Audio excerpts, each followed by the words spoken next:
Is money a tool for trading goods or a system for controlling the people who make them? In a review published on 6 August 2026, The American Prospect looks at a framework that challenges how we think about the dollars in our bank accounts. We usually treat money as a neutral yardstick, a simple tool for measuring goods and labor. But the essay asks a sharper question. What if money isn't just measuring the economy, but actively controlling it? It treats the financial system as an independent force with its own rules, acting as a direct instrument of political power. Written by Jeffrey Sklansky in The American Prospect, narrated for Arva. This article appears in the August 2026 issue of The American Prospect magazine. If you'd like to receive our next issue in your mailbox, please subscribe here. At a time when it seems increasingly hard to tell fact from fiction, it can be tempting to rely on numbers instead of words and images to reveal the unvarnished truth.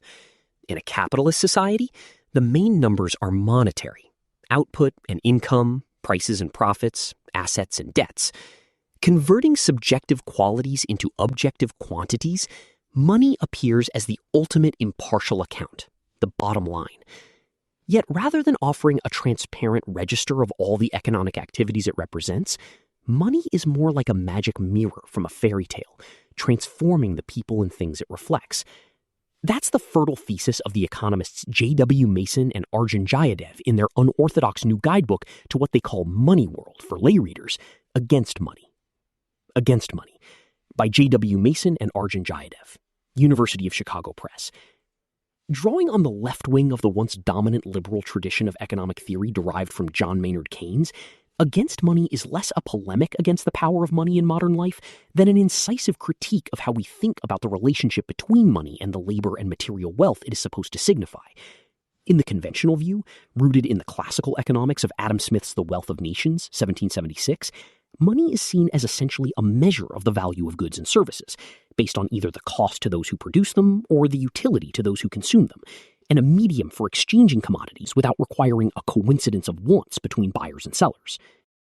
While it crucially facilitates the societal division of labor and market relations, the theory goes, money does not ultimately determine what is produced and consumed, or bought and sold, the fundamental features of what economists call the real economy.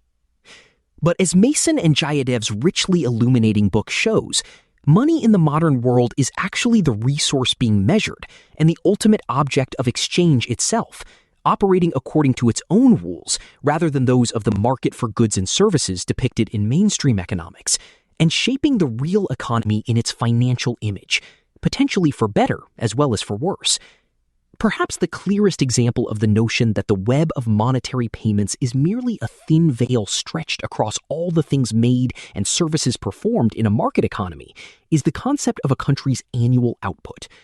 The very idea of calculating such a grand total is intrinsically monetary, as Mason and Jayadev emphasize, for only by reducing the myriad kinds of commodities to a single standard of exchange value can they be aggregated and counted together. Add up the market value of every final good or service produced in a given country in a given year, and you have its gross domestic product, GDP, the modern version of Smith's Wealth of Nations. Final excludes commodities used to produce other commodities to avoid double counting the values of intermediate goods along with those of the end products. But is everything that households purchase a final product in this sense, as statistical agencies assume? Or should large household expenses, such as those for commuting to work, be considered intermediate costs of earning an income and deducted from GDP? On the other hand, GDP includes certain commodities even though they are not paid for, imputing a high market value, for example, to the services that homeowners ostensibly receive from living in their property themselves instead of renting it out. Yet no such implicit price tag is placed on the vast amount of unpaid childcare and housework provided by family members, though comparable paid care labor is counted in GDP. As Mason and Jayadev convincingly conclude, such subjective accounting conventions do not approximate the nation's objective productive activity. They construct a fictional substratum of goods and services in the shadow of a superstructure of recorded payments and imputed prices. To track changes in production over different periods, or to compare the quantity of commodities produced in different countries, statistical agencies need to correct for variations in the means of measurement, the value of money itself. So they divide the market value of annual output by a price index to compute what is deceptively called real GDP. But what a price index measures turns out to be as contested and subject to changing standards as GDP itself, as Mason and Jayadev explain. Should an index tally the prices of an unchanging basket of basic necessities, as the first national indexes did a century ago? Or calculate the cost of maintaining a certain standard of living, as labor leaders urged in the World War II era heyday of cost of living adjustments in union contracts? Or gauge the rising level of prices overall, as inflation-fighting policymakers advocated amid the long post-war boom? Should an index screen out price increases due to major improvements in the quality of certain classes of commodities, as the U.S.? The Bureau of Labor Statistics does by aggressively adjusting the prices of increasingly powerful computers, but not the prices for increasingly effective medical treatments? Such contentious decisions about how and what to measure profoundly affect officially reported changes in prices, broadly determining the picture they draw of real output, growth, and productivity. If money is not a passive mirror of a nation's goods and services, neither is it a neutral medium for their market exchange. The great majority of payments are made on credit rather than in cash, and the mammoth growth of debt at all levels, household debt, business debt, government debt, has far outpaced the production of commodities in the United States over the past 50 years. When we pay for goods and services on credit, the true amount of money we spend varies depending on our interest rate, how quickly we pay off the outstanding balance, and so on. Yet economists describe debt as simply the sign of an indirect exchange of goods today for more goods in the future, with credit serving as the medium that enables such time-delayed trades to take place. Seen in this way, the growth of debt stems almost by definition from heightened borrowing, as people exchange more promises of future repayment for money with which to purchase current commodities. But in fact, as Mason and Jayadev argue, most of the deepening debt in recent decades has resulted not from increased spending of borrowed money on current consumption, but from stagnating incomes and tax revenues in conjunction with rising interest rates, ratcheting up households and local governments' debt burdens even as they tighten their belts. As Keynes saw during the Great Depression, painful cutbacks in private and public spending ironically fueled the spiral of debt by diminishing demand for goods and services and thereby slashing incomes and slowing economic growth. Economic orthodoxy defines interest as the price of savings, the value of the means of paying for goods now in terms of the means of paying for them later. It's essentially the exchange rate for the trade in goods and services between two time periods, the present and the lifetime of a loan. In the moralizing language of classical economics, interest is the premium that creditors charge for their abstinence, delaying gratification of their desires for all the things money can buy, and the premium that debtors pay for spending instead of saving. But if, as Against Money demonstrates, debt is not a trade of what debtors buy with the money they borrow today for what creditors purchase with the payments they receive over a period of months or years, then interest is not the price of postponed consumption. The authors point out that most borrowing finances not consumer spending, but repayment of previous debts and investments in homes, businesses, bonds, and other assets acquired to generate future income. Nor do interest rates merely or mainly set the terms of new lending, since lenders rarely hold on to loan contracts until their maturity dates. What creditors primarily pay for is not the goods they will eventually purchase with the interest they charge, but financial assets that are sold and resold many times while loans are being paid off. As Mason and Jayadev explain, creditors are largely speculating on the prices of tradable loan contracts, in other words, bonds, that they buy in order to sell, whose value thus depends more on the secondary market in such securities than on the market in non-monetary goods and services. A typical bank loan entails no indirect trade of goods, but a direct exchange of two kinds of financial assets: a bond entitling its owner to a series of payments from the borrower on a fixed schedule, and a deposit entitling the account holder to a sum of cash from the bank. Money in one form, as the authors put it, is exchanged for money in another. Interest represents the exchange rate between cash deposits and credit contracts, based on the greater flexibility and security of money in the bank. Keynesians call it the price of liquidity, and the comparative rigidity and risk of bonds, whose value rises and falls inversely with interest rates. Rather than reflecting the real economy, finance forms a world unto itself.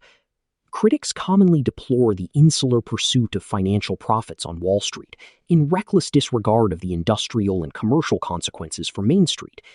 But like a long line of Keynesian theorists, Mason and Jayadeva find a far-reaching, if largely latent, progressive potential in the relative autonomy of money world from the market economy on which it preys. Finance, as they describe it, is predicated on the limitless exchange of promises, the endless circulation of IOUs like bank deposits and bonds, and the potentially self-sustaining cycle of spending, income, and investment. The sole scarce resource in the financial realm is confidence or trust, the capacity to make and accept promises. And the only requirement for a more just and equitable economy is not material redistribution, but financial cooperation and coordination, the visionary keyword in the author's vocabulary, though they offer no positive blueprint for reform. Money's great role in our lives is as a coordination device, they write.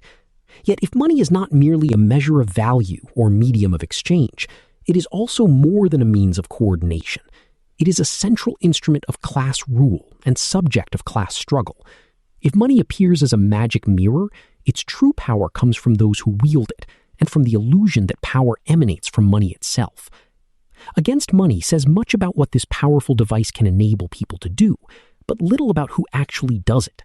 It deftly chronicles the modern history of output and inflation, macroeconomics and monetarism, but overlooks the political and social history of money itself. A wave of revisionist scholarship by anthropologists, sociologists, and historians in recent years reveals that money originates not in the economic activities of merchants, manufacturers, or bankers, but in the political authority of ruling classes to exact tributes, tolls, and taxes, and to dictate and direct the means of discharging those debts. When Mason and Jayadeva suggest that money creation is everywhere in a modern economy, they elide the long history of class conflict over what should serve as money, who should control its creation and circulation, and how they should do so. They identify the main obstacle to their inspiring ideal of democratic finance in outmoded ideas about money's relationship to the real economy. As Keynes famously concluded his general theory of employment, interest, and money, 1936, the ideas of economists and political philosophers, both when they are right and when they are wrong, are more powerful than is commonly understood. Indeed, the world is ruled by little else. I am sure that the power of vested interests is vastly exaggerated compared with the gradual encroachment of ideas. Keynes left out the searing social struggles over the supply of money, the demand for money, and the meaning of money, the central subjects of his work, as well as Mason and Jayadeva's. His classic treatise similarly paid scant attention to the relationship between vested interests and government, even as he made the state the central agent in his plan for a gradual euthanasia of the rentier and of the oppressive power of the capitalist. Mason and Jayadeva derive a more radical social democratic prescription from Keynes's diagnosis of the Great Depression. Against Money sparkles with critical lessons to guide progressive fiscal and monetary policy and financial reform today.